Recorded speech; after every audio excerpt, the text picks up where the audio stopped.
Well, hello everyone, and welcome to my very first Total War Warhammer mod overview video.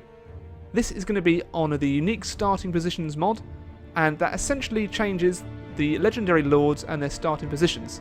So it also adds in essentially 4 more playable factions this way. So you have the Empire, which is the starting position for Karl Franz, Stirland, which is now the starting position for Balthazar Geltz.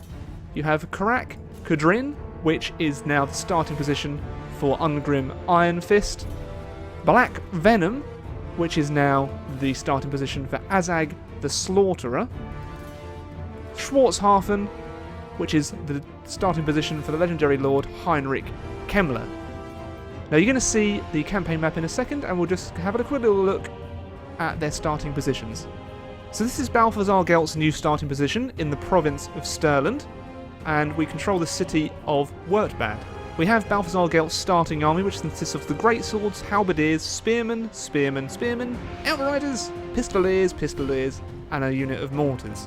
In terms of diplomacy, you start off in good relations with the Empire with a non-aggression pact and military access, and you start at war with no faction whatsoever. This seems like a pretty stable starting position, however you probably will need to watch out for the vampire counts in the east, and if you're dragged into any of the Empire's wars with the Empire Successionists or any of the Empire factions. But overall I reckon that's a pretty good starting position for Balthazar Geltz. You can get a pretty good power base pretty early on and ally with the Empire if you want to. Here we have Ungrim's Ironfist starting territory with Karak, Kadrin.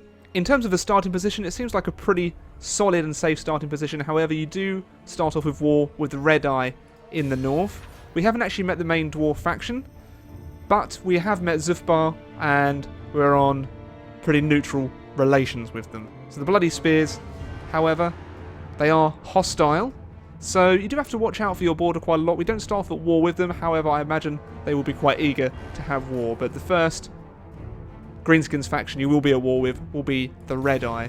In terms of a starting army, it's a pretty decent starting army with the Slayers, Longbeards, Dwarf Warriors, Thunderers, and Quarrelers. So a pretty good starting force with Ungrim Ironfist.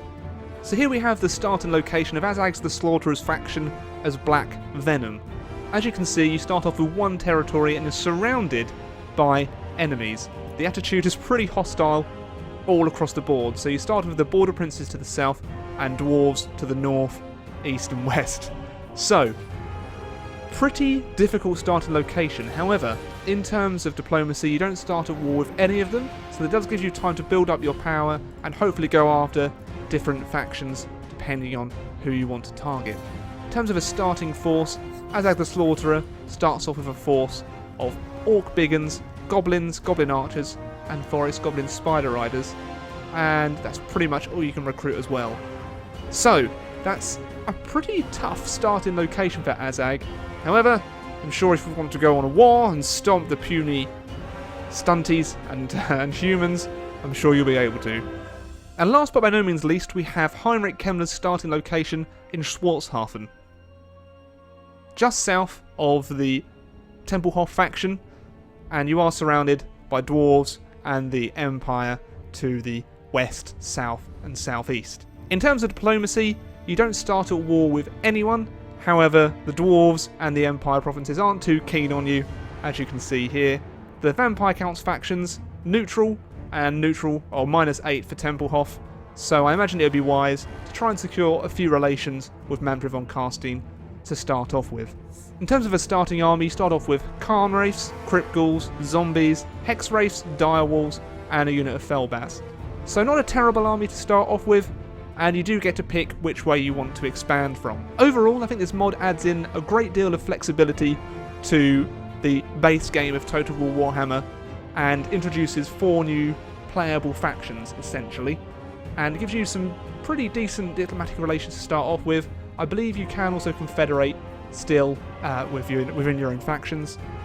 If I'm wrong, please do correct me on that. Hopefully you enjoyed this initial mod video. If you'd like to see more of the mod overviews, of course, let me know in the comments below. Please show your support of my videos by leaving a like, subscribing, and all that lovely stuff. And until next time, fellow Ramblers, I bid you a very, very good day.